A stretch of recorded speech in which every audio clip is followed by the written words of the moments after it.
These one of my favorite, and I mean, I would say it's one of my favorite because of the color, actually, because I would never imagine to use pink. I mean, probably it's part of the project for sure, but I mean, if someone tell me, Roberto, what the building is kind of pink, I would say, oh shit, I don't know what to do then. And this is amazing. The fact that this image works is amazing, and of course, this is the focus point, the building, and the fact that we have these three colors, cyan, pink, and green, they works amazingly together. And then we have nothing here, no details on the sky, nothing to see there. A lot of details here, but you know what? These details on the grass, I feel like they are so dense that in some way is like not having them. Okay, because it's like a small pattern, it's like a noise. So, and when we see noise, we don't really care, we stop searching. Okay, we stop to look at the thing. But differently in here, we have a lot of details, and we have, of course, a lot of perfect shapes first, and they looks all the same. Okay, so our brain goes nuts. So, oh yeah, a lot of repetition. I like it. Okay, and not just about. I'm not talking just about these pink shapes.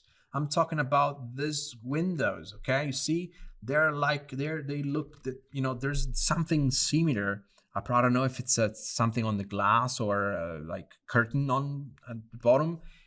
you know we can see there the same thing, and there's also a connection between the color of the sky, of course, and the color of the windows. And see again repetitions. We have here guiding lines brings you back on the left. You see here, this is our way to go back on the left, to start all over again, because everything here on the building, every small line of the buildings brings you on the right. Okay, and everything big lines, everywhere else brings you back on the left. This is not, I don't think this is random. Okay, it's made on purpose. It's made on purpose. Amazing image. And also here, as I told you, we have dark, bright, dark, bright, dark, bright, dark, dark, bright, etc., etc., etc. And this, create a lot of contrast and force you to look into it. Next. Now,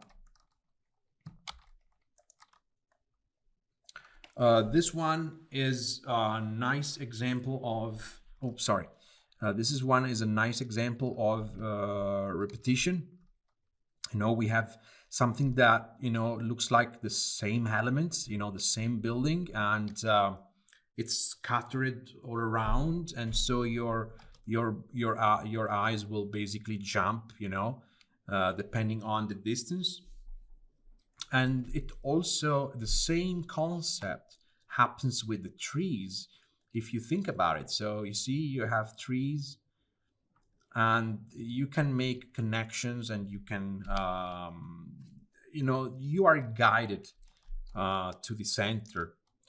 And also you have the lines of the building themselves, you see, pointing in the center. I mean, if I would be if I had the if I would sorry if I had time, and one thing I would try to do, probably with an image like this, is to put more space in between the buildings. Now you say, okay, but Roberto, how can you do that? I mean, they are there, you cannot move them, it's the project. Yeah, but you can try with a different lens.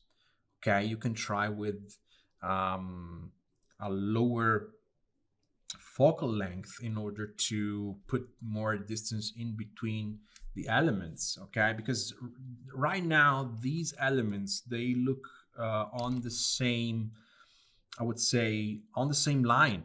Okay, imagine we are looking at the image from the top, the scene from the top. We are here, okay, with the camera, and then we have these pines here, okay, in front of us, and then we have another line of pines here, okay, this one, and then we have another small things here, three plants, and then we have the three buildings, and then we have one and two and three, okay.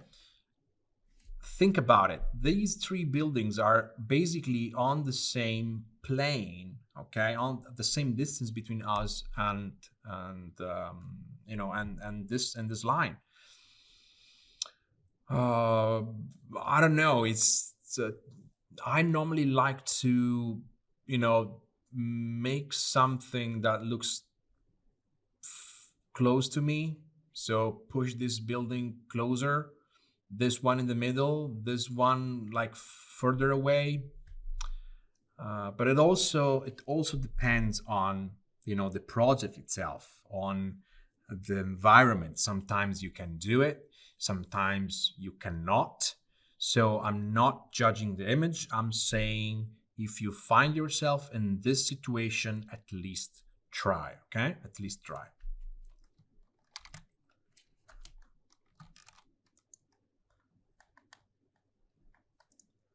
Now, this one is super cool, and you can tell here there is basically, sorry, there is an ellipse, there is a circle, okay, and what is that? Is basically like a crosshair, right? And is like saying everything worth it, it's in here. Don't look outside of this circle. And here we have a perfect shape, a triangle, right? And on the triangle, we have people, and we have the observatory. We have the telescope. And the thing is, if the circle forces us to look, inside it, then also this contrast is vital for the image. See, black pixel, white pixel, everything is screaming us, look here, please. This is the most important part of the image, okay? And then we have on the left, we have these people enjoying the view, and we have the telescope, so we have a difference. We have a difference between humans and something which is not human, right? And one is on the left, one is on the right. And, these guiding lines pointing on the top, driving your attention here. And so, now this is up to you what to look at, what do you think is a focus point. Something tells me that the focus point here in this image is defined by those people. And I can think about it because, they're so, full of joy that, you can tell. I imagining myself there, and that's pretty cool if an image can do such a thing. Meanwhile, this telescope, it's there. It's kind of, I don't know, looks like it's still, is not moving, okay? And is looking there. At least this is what I think. This is what I feel. Meanwhile, you have the moon here. So, I don't know. Probably it's worth a test to, flip this telescope and look there. I don't know. Just guessing, okay? Just guessing. And the thing is, it's also a trick. The fact that the moon is so big, all right? I don't think it's possible to have to make a photo like this. I'm not an expert, but probably with a, I don't know, a very strong, telescopic lens. I don't know. It's But anyway, if you do such a thing, this area would be probably unfocused, and not unfocused, would be blurred. So I mean, this is a game. This is a trick. Okay, this is basically like poetry, right? And they can do that, of course. They can do that because at the end of the day, the most important thing is if the image looks great or not. So this is it. Let's go for another example. One I want to talk about is, this one. Now this is this is a pretty simple idea, I would say. I mean, I don't want to say that the execution of it's simple, okay, but the idea is simple. And the idea, which you can find, in many other images online and also on the Mir website, is the fact that we have basically a circle here that project a light on the floor, okay? And so the focus point in this one, but we have a natural balance point on the floor, okay? And you know what? Here we also have a symmetric image, and we love to see symmetry, which is one of the photographic rules. But at the same time, perfect symmetry is weird. I don't know if you ever watched Your Face with those symmetrical app that show your face, takes one side of your face and mirror it on the other, and it looks, you look weird, you look not very beautiful or appealing or handsome. So you need to see a little bit of differences even if you have symmetry. And of course these comes because of this object here, and because of this area here, which is darker than this one. And even here we have a dark point that we don't have here. So you see, we have elements that helps to break the symmetry even if it's still a symmetrical image. And also we have a little bit of glow here, which helps. And we have this strong contrast. And of course, we have some natural color here of the wood that really helps you to look there. And of course, I mean, it's something I like. Personally, I like wood. I would love to have a lot of wood in my house, and so I'm kind of attracted by it naturally. And you can see here all this line. They are just telling you, they are just screaming at you, at your face, look here, please. This is the important thing, okay? This is the important thing. And then the main thing will tell you, yeah, but you know what? There's a little bit of light going down. So you can just look at there for a couple of milliseconds just to, start all over again.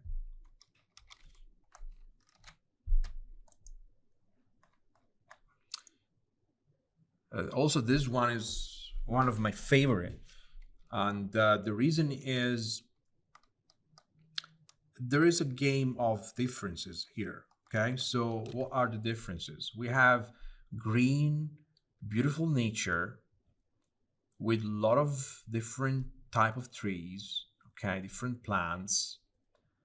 Okay, and then we have human-made stuff, the building. And see, is basically geometrical and non-natural, but at the same time it fits perfectly with the surrounding.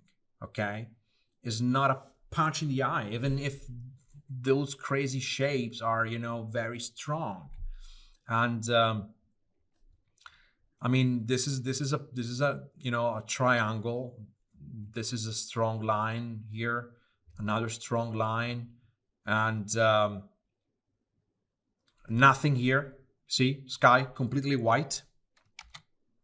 Sometimes we feel like we need to put clouds no matter what, and that's wrong. That's a mistake. You don't have to put clouds if you don't. I mean, if you don't need that, right?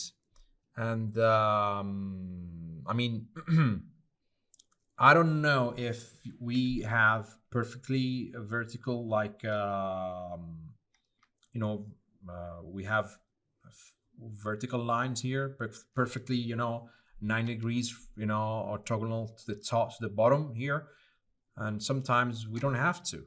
If the building is very high and we are on the ground, if you don't fix vertical lines, sometimes it's pleasant. Sometimes if you feel small, and it feels more realistic. Okay, and I don't know why, but it's a feeling. Okay, it's a feeling. And if you look at colors, there is a strong saturation here, and this is basically black and white. Other stuff here are black and white, and just remember this.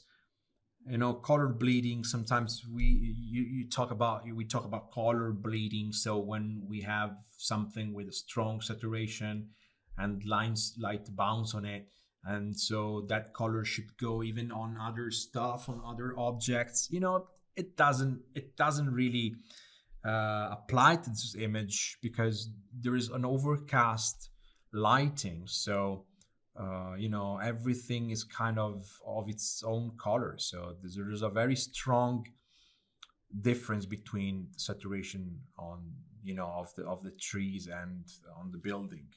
I'm telling you this because normally I see people trying to copy the color from the environment and putting a little bit of it onto the building, but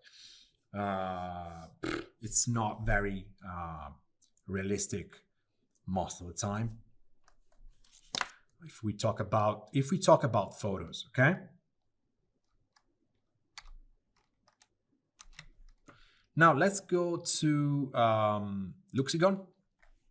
Now Luxigone is, as you can see, completely different. Okay, it's completely different.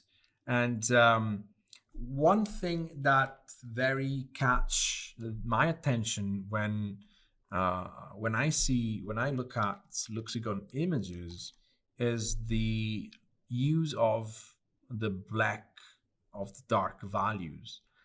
And to me, it looks like they start from a black canvas when they want to make a new image, instead of starting from a white canvas. And I'm telling you this because they are pretty. I mean, I feel like that they know exactly how to use values, how to use light. Okay, it's not. You see in this image, of course, we have strong guiding lines. We have, of course, perfect shapes. And this is the focus point for sure. It's in the center of the image. It's kind of symmetrical in a way. But, we have also here a lot of a lot of saturation, sorry. Okay, we have like yellow here, and everything else is just gray. And one thing they are famous for is the use of the red color. And this is bold. I mean, normally red, you should use red with the, with the, very carefully, because you can catch the attention. You can steal the attention from the focus point. But instead, they are so good that they can use red here and there, just to, I believe, I don't know if it's the right way to say that, or is the right a reason for it, but I believe that they use red, like in this case, to distract you for a couple of milliseconds, to add some points. And you see, you have this, and you have this, okay, and then you have different, saturations of red even here, and also there is, it probably is a way to uh, underline their style, okay, and it makes sense. It makes sense. Uh, Let me see.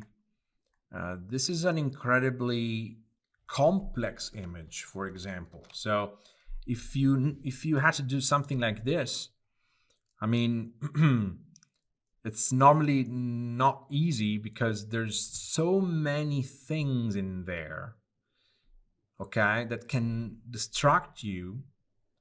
That is kind of scary to make. But anyway, what I look at, no matter what, in this case, is the center and these kind of crazy designed staircase. Okay, stairs. Sorry, and mm, I don't know. I feel like that they play this image, knowing that if you fill it as much as you can, then everything becomes some sort of noise. Okay, so if you have a few people, then it's okay. If you have a lot of people, then could be a problem because there's a lot of different colors, a lot of different values and stuff, and it could be distracting. But I feel like, and probably I'm wrong, I don't know, I feel like they overdo that. They overfill the image with people doing different things with different values and different colors just to, build up such a noise. Okay. And so, yeah, you treat this stuff here like a single entity, and you are not then attracted by the stuff because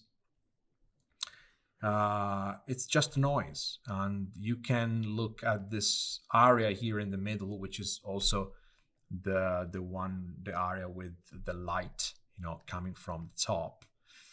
And these red, it works so well that you can have these red couches and the image works anyway. And it's cool. It's amazing. And it's a little bit crazy. I would say it's a little bit crazy. And even here, it's a little bit crazy. I don't know. I feel like in an image like this, we should look at the entire space. It's not. I don't feel like image is made to to focus on just one area like this, even if it's in the middle. Okay, I feel like this kind of situation, this kind of image is made to look at the whole thing. And the fact that we have strong lights, very strong shapes, words, when you have text in an image, guys, you're gonna read it, okay, no matter what. And so, if you have text here, then you're going here and you will read Mario Coffee, which is also a weird name for a coffee shop, for a bar. And it works because you are looking at the entire thing. And as you can see, even here, people are like, a side dish. This basically is not the main thing. They are there. You can see them. It's a nice place, but you don't care about those people. It's just noise in the background. And you can tell because they are pretty dark values. If you look at what you should look for real.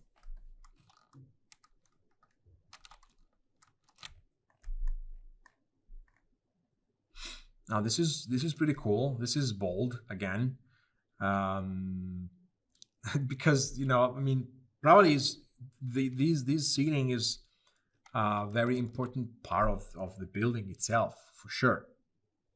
But we have, like uh this is like one three-fourth of the image, more than a half for sure. And for me, this is just a way of saying, look down, look here. And then we have these horizontal lines that should stop you to go outside the image, okay? And you have these vertical lines that basically makes the difference, that create a difference with these horizontal lines, see? And these are like stairs, just upside down. You see, the first step is big, and the second is a little bit thinner, and then thinner, and then thinner, and you will look here no matter what. Even because actually, once you had 1 milliseconds of your attention here, there's nothing more to look at. I mean, yeah, okay, it's the ceiling is made of wood, probably dark wood. That's it. I don't care about it anymore. I can check here and I can see the lady, reading or no, and then we have a very strong sun there. So of course the focus point of this image it's there, and this whole area here, which is a lot more saturated than others, should catch your attention, no matter what. Really, really, really cool. This image is really, really cool.